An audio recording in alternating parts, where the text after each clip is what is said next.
Item ಯಾವುದೇ ಇರಲಿ try ಮಾಡಿ ಆಚಿ ಚಿಕನ್ ಮಸಾಲಾ. ಹಾವೇರಿಯಲ್ಲಿ ಪೂರ್ವ ಮುಂಗಾರು ಅಬ್ಬರ ಮುಂದುವರೆದಿದೆ.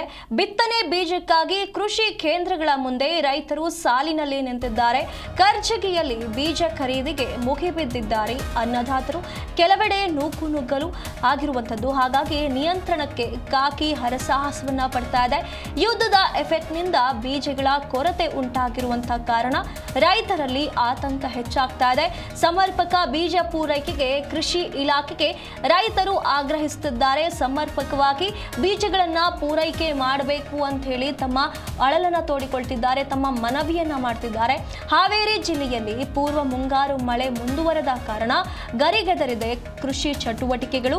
ಹಾಗಾಗಿ ಬೀಜ ಗೊಬ್ಬರ ಖರೀದಿಗೆ ರೈತರು ಮುಂದಾಗಿದ್ದಾರೆ.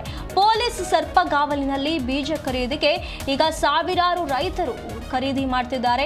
ಬಿತ್ತನೆ ಬೀಜಕ್ಕಾಗಿ ಕೃಷಿ ಕೇಂದ್ರಗಳ ಮುಂದೆ ರೈತರು ಸಾಲಿನಲ್ಲಿ ನಿಂತಿದ್ದಾರೆ. ಸೋಯಾಬೀನ್ ಬೀಜ ಖರೀದಿಗೆ ಜನ ಮುಗಿಬಿದ್ದಿರುವಂತದ್ದು. ನೂರಾರು ರೈತರು ಮುಗಿಬಿದ್ದಿದ್ದಾರೆ.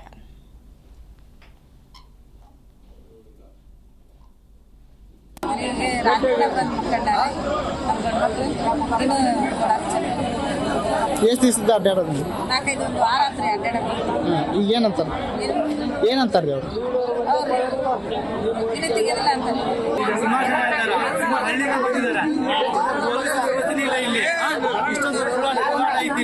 ಯಾರು ಬಂದು ಸಹಕರಿಸ್ತಾ ಇಲ್ಲ.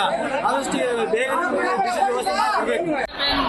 ಕೊಡಕವಲ್ರಿಪ್ಪ ನೋಡ ಇಷ್ಟೊಂದು ಅಂದ್ರೆ ಹೊಡೆದಾಡಿ ಸಾಯಕ್ ಕುಂತೀವಿ. ಮಳೆ ಒಂದ್ ಆಗೈತಿ, ಬಿತ್ತಾಕ್ ಬೀಜನ ಸಿಗೋದು. ಯಾಕೆ ಹೋಗಲ್ರಿ ಅವ್ರು ಬೀಜನ? 8 ದಿವಸ ಆತ್ರಿ ನಾವು ಬರೋದು ಹೋಗೋದ ಮಾಡಕ್ ಅಂತ ಇನ್ನು ಕೋಪಣ್ಣ ಸತಿ ಕೊಡಕ್ ಹೋಲ್ರಿ. ಇಂಥ ದಿವ್ಸ ಕೊಡ್ತಾವ ಅಂತ ಹೇಳುವಲ್ರ ಹೊಡೆದಾಟ ಕಚ್ಚಾರಿ.